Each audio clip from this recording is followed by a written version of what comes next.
Step up your training by getting on the clock. I'm Joe Kurtenbach, and this is Lock, Stock, and Barrel.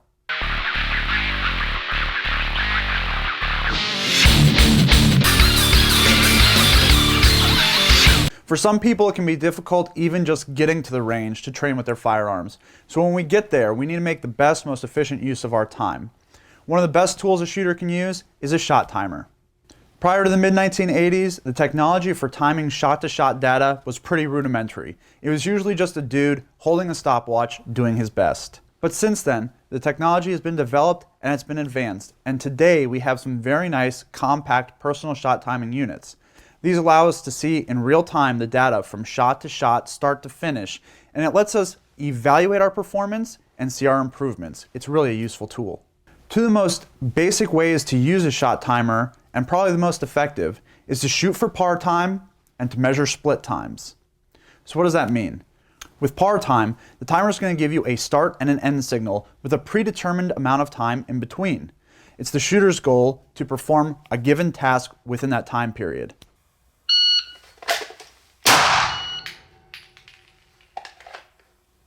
This is great for measuring the draw and fire sequence, maybe making a reload or clearing a malfunction. Any task, any part of your shooting game that you want to improve and you have a known time limit in mind, set up a par time, perform the function, and you know you've got it when you're making it within the beeps. When measuring split times, what we're looking at is the time in between different shots.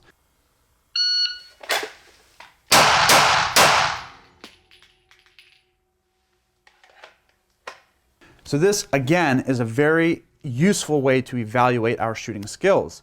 It may be first shot on one target, second shot on another, and you're measuring how long it takes you to make that transition. Or you can go back to clearing a malfunction or making a reload. Shot, action, shot. Those split times are going to tell you how fast you perform that action. Now, a key component to using a shot timer is to record or journal your results. So what that means is we want to see from day to day, range session to range session, how we're doing, whether or not we're improving. So if you're making your par times, what percentage are you making on a given day? And then when you shoot again, are you making it within the par time on more occasions? Or for your splits, are they getting faster and faster from range session to range session? Recording your results lets us track that progress. Now, one thing that's important to note here is, for me personally, it's never about chasing tenths of a second. If you're a competitive shooter, then absolutely, you're trying to improve those goals to the absolute fastest time. But for a lot of regular shooters, defensive-minded shooters, this is really maybe a skills check. It's a good way to evaluate your progress over time and to look at what skill areas you can still improve. If you don't already have a shot timer, this is the day of the modern smartphone. There are plenty of apps out there that you can use to try them out. But one shot timer that I personally like to use, it comes from Competition Electronics. It's the Pocket Pro 2.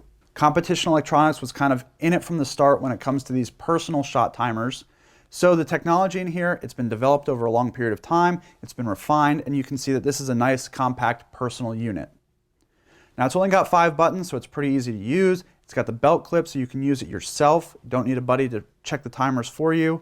And as well, it's got all the functions you're going to need. It's going to record all the data you're going to need. It's really a nice little unit. And for only $130, probably less at other retailers, it's really a lot of value built into this thing. But my favorite function on the Pocket Pro 2, and a lot of other shot timers come with it too, is the random start function. So what does that mean? When I hit the start button, I have preset a range of time, say 1.5 seconds to 4 seconds, and the start is going to come somewhere within there. I don't know when. A nice thing about that is one of the real values of using a shot timer. It kind of recreates that random start. You don't know when you're going to need to draw on your firearm skills, and this kind of simulates that. Now, you don't want to get so in-depth using the shot timer that you forget about real-world skills, paying attention, defensive mindsets, but it is a great way to add a little bit of pressure to your training. So for more on the Pocket Pro 2 and other Competition Electronics shot timers, go to competitionelectronics.com.